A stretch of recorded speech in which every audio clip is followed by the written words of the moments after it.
Hello everyone, welcome to Parul physics KV. आज इस video में हम principle of conservation of linear momentum पढ़ेंगे। किसी भी आइसोलेटेड सिस्टम के लिए जो टोटल लीनियर मोमेंटम होता है वो हमेशा कंजर्व रहता है according to this principle. From Newton's second law we know that external force is equal to the rate of change of momentum. किसी भी ऑब्जेक्ट पे अगर एक्सटर्नल फोर्स लग रहा है then that has to be equal to the rate of change of momentum. अगर एक isolated system है, आइसोलेटेड मतलब उसका एनवायरनमेंट के साथ कोई इंटरेक्शन नहीं है, तो उस केस में external force will be zero. External force अगर जीरो होगी इसका मतलब the rate of change of momentum will be zero. That is momentum is constant with respect to time. Time के साथ वो मोमेंटम कांस्टेंट है। It states that for an isolated system, if the net external force is zero, then the total linear momentum of the system will be constant. अगर एक isolated system है, उसके ऊपर कोई net external force नहीं लग रही है, then उसका जो total linear momentum होगा system का वो constant रहेगा. In an isolated system, the momentum of one particle can be transferred to the other particle, but the net momentum of the system will remain same in absence of external force. अगर मान लो दो particles हैं वो आपस में interact कर रहे हैं, एक का मोमेंटम दूसरे में ट्रांसफर हो सकता है, लेकिन overall in that system of two particles the net change in momentum will be zero in case of no net external force. अगर उस सिस्टम के ऊपर कोई भी नेट एक्सटर्नल फोर्स नहीं लग रही है तो उस पूरे सिस्टम का, वो दो पार्टिकल के सिस्टम का मोमेंटम सेम रहेगा with respect to time. Let us take a few examples demonstrating principle of conservation of linear momentum. The first example is recoiling of gun. जब भी हम एक बुलेट फायर करते हैं तो हमारी गन रिकॉइल करती है। This is also based on the principal of conservation of linear momentum. Before firing total momentum of the gun and bullet is zero. Initially हमारी गन और बुलेट रेस्ट पे है तो दोनों का मोमेंटम जीरो है, तो total momentum of this system will be zero. Let us suppose small m denotes the mass of the bullet and capital M denotes the mass of the gun. Now let me fire the bullet. Bullet की velocity जो मैंने fire करी है उसकी velocity है small v vector और gun की recoiling velocity है capital V vector. Then according to linear momentum conservation principle, total momentum of the system before firing the bullet should be equal to total momentum of the system after firing the bullet. तो जब bullet fire नहीं करी थी उस time पे total momentum क्या था? Zero, क्योंकि बुलेट और गन दोनों रेस्ट पे थे। और फायर करने के बाद बुलेट का मोमेंटम कितना होगा? mv वेक्टर, और गन का रिकॉइलिंग मोमेंटम कितना होगा? Capital M into capital V vector. इन दोनों का सम, यहाँ पर देखो हम वेक्टोरियली सम कर रहे हैं। Now from this equation we can find the recoiling velocity of the gun. हम निकाल सकते हैं कि गन कितनी वेलोसिटी से रिकॉइल करेगी। द कैपिटल V वेक्टर, यहाँ पर अगर हम mv वेक्टर लिखें it will be equal to minus small m small v vector. इसका मतलब capital V vector is equal to minus mv vector upon capital M. This is the recoiling velocity of the gun. तो principle of conservation of linear momentum का use करके मैंने recoil velocity gun की निकाल ली है। Now you can see that there is a negative sign over here. It means that if the bullet is moving towards right with some velocity v vector, तो हमारी gun की velocity will be in negative direction. v vector हमारा opposite to small v vector होगा, इसका मतलब gun opposite direction में recoil करेगी। So while firing a bullet, the gun must be held tightly to the shoulder. जब हम bullet fire करते हैं तो गन बहुत टाइटली शोल्डर के साथ लगानी चाहिए, so that the effective mass of the gun increases.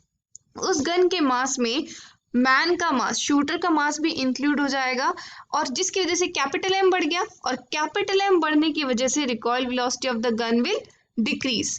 अगर रिकॉइल वेलोसिटी कम हो जाएगी तो हमें जर कम लगेगा। The next example of conservation of linear momentum is explosion of a bomb. Let us suppose हमारे पास एक बॉम्ब है। When this bomb explodes then the direction in which the parts will go will be governed by the principle of conservation of linear momentum.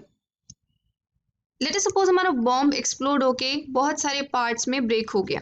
Initial momentum जब वो stable था, जब वो explode नहीं हुआ था, उस केस में what was the initial momentum of the bomb, that is system, that was 0. अब हर एक पार्ट है, हर एक पार्ट का अपना अलग लीनियर मोमेंटम है. किसी का p1 वेक्टर है, लेट मी नेम देम, किसी का p2 वेक्टर है, किसी का p3 वेक्टर है, and so on. Then net linear momentum after the explosion, it will be the sum of the vector sum of the individual linear momentum, and this goes on. और हमारा conservation of linear momentum का principal बोलता है that initial momentum of the system should be equal to the final momentum of the system. So we can write that p1 vector plus p2 vector plus p3 vector and so on should be equal to 0. The sum of all the momentum should be 0.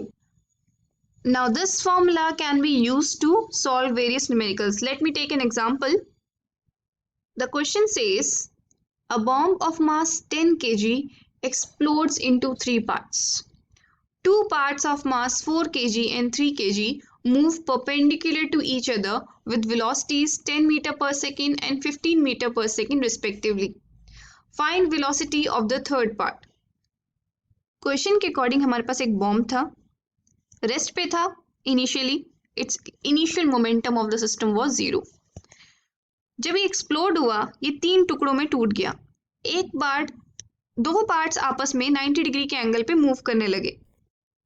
Let us suppose one part of mass 4 kg, इसकी velocity कितनी है, 10 metre पर second. It moved in the plus x direction. And the second part of mass 3 kg moved in the plus y direction. It moved in the plus y direction. मैंने xy coordinate system लिया है और उसकी कितनी velocity थी, 15 metre पर second according to the question. हमें बताना है कि थर्ड पार्ट की वेलोसिटी क्या होगी. Now from principle of conservation of linear momentum, p1 vector, p2 vector, p3 vector, तीनों का सम क्या होगा, 0 होगा, विच वी जस्ट डिराइव्ड. तो थर्ड पार्ट का linear momentum will be equal to minus of p1 vector plus p2 vector. तो हम अगर p1 वेक्टर और p2 वेक्टर को वेक्टोरियली ऐड कर दें, देन रिजल्टेंट वेक्टर का negative will be p3 vector. Now let me find the vector sum of p1 vector and p2 vector. After completing my parallelogram, this will be the resultant vector, and the magnitude of resultant vector will be given by under root of p1 के magnitude का square plus p2 के magnitude का square plus 2p1 p2 cos 90. दोनों vectors के बीच में angle कितना है, 90 है यहाँ पे, and we know cos 90 is 0. So we get r is equal to under root of p1 square plus p2 square, or I can write under root of m1 square v1 square plus m2 square v2 square. Now let me put the values. I will get 5 under root of 145.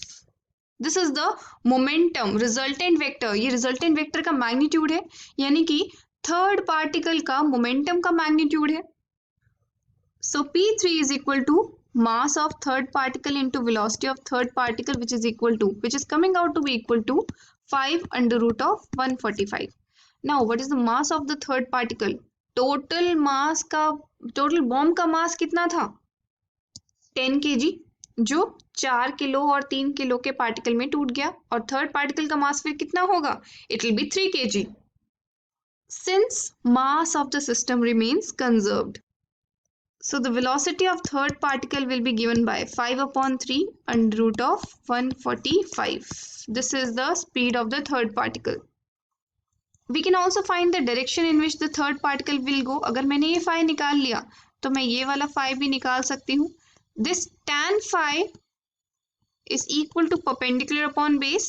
Perpendicular है हमारा momentum in the y direction, that is 15 into 3, or momentum in x direction will be 10 into 4. So I get this angle phi is equal to tan inverse of 9/8। सो हमारे -x direction के साथ ये जो particle है ये कितना angle बना रहा है, tan inverse of 9/8 and it's magnitude is 5√145/3 metre पर second. Now there is one point to be noted. हम ये भी बोल सकते हैं कि जब फोर्स लगी है तभी तो पार्टिकल्स इधर उधर जा रहे हैं, इसका मतलब एक्सटर्नल फोर्स तो लगी है? No. When the atom bomb explodes or disintegrates, then there is no external force. जो explosion हो रहा है वो internal forces की वजह से हो रहा है. Explosion occurs due to internal forces, and after explosion, kinetic energy of the particles increase. Explosion से पहले जो पार्ट्स थे उसके उनकी काइनेटिक एनर्जी 0 थी, लेकिन एक्सप्लोजन के बाद काइनेटिक एनर्जी बढ़ जाएगी। वाई? क्योंकि उस बॉम्ब के अंदर केमिकल्स थे तो केमिकल एनर्जी थी, वो केमिकल एनर्जी काइनेटिक एनर्जी में कन्वर्ट हो गई। अंदर इंटरनल फोर्सेस लगी हैं तब वो एक्सप्लोड हुआ है, बाहर से उस सिस्टम पे कोई फोर्स नहीं लगाई गई है। So this bomb is still an isolated system. The third application of principle of conservation of linear momentum is the thrust on the rocket. जो रॉकेट ऊपर उठता है वो किस वजह से उठता है? Because of this conservation of linear momentum only. जब इनिशियली रॉकेट रेस्ट पे होता है तो उसका मोमेंटम क्या होता है? 0. This is the momentum of the whole system. Now, when the gases start coming out from the back, the net momentum of the system has to be conserved. The gas exhaust comes out with high speed, that is momentum in downward direction. जो gas का exhaust निकलता है वो बहुत high speed से निकलता है, तो मोमेंटम नीचे की तरफ गैसेस का बहुत हाई होता है। अब मोमेंटम तो पूरे सिस्टम का कंजर्व रहना चाहिए। Thus, rocket moves in upward direction with the same momentum. जितने मोमेंटम के साथ गैसेस नीचे की तरफ जाएंगी उतने ही मोमेंटम के साथ हमारा रॉकेट ऊपर की तरफ जाएगा। So this exhaust will apply a thrust on the rocket, and that thrust will be given by the rate of change of momentum of the rocket. किस रेट से मोमेंटम चेंज हो रहा है। यहाँ पर रॉकेट का मास धीरे धीरे टाइम के साथ कम होता रहता है। यहाँ पर स्पीड सेम है। इनिशियली लेट अस सपोज जब रॉकेट ऊपर उठा उसकी स्पीड थी u, इतनी तो मिनिमम स्पीड चाहिए हमें उस रॉकेट को धरती से ऊपर उठाने के लिए। और लेट अस सपोज उसका जो मास वो घट रहा था, जो फ्यूल है वही तो बर्न होता है। The rate at which the mass of the rocket was decreasing was dm/dt. Then this force will be equal to the rate of change of momentum, और I can write u dm/dt। जब momentum होगा उसका mu और initial speed u है वो same है, इतनी तो स्पीड हमें चाहिए, बट मास धीरे धीरे उसका कम हो रहा है। then the force on the rocket, that is thrust on the rocket, will be given by u dm/dt, और इस थ्रस्ट की वजह से हमारा रॉकेट ऊपर की तरफ मूव करता है। कंजर्वेशन ऑफ लीनियर मोमेंटम के प्रिंसिपल से हम न्यूटन का थर्ड लॉ भी डिराइव कर सकते हैं, which we are going to derive in the next video. Thank you for watching, have a good day.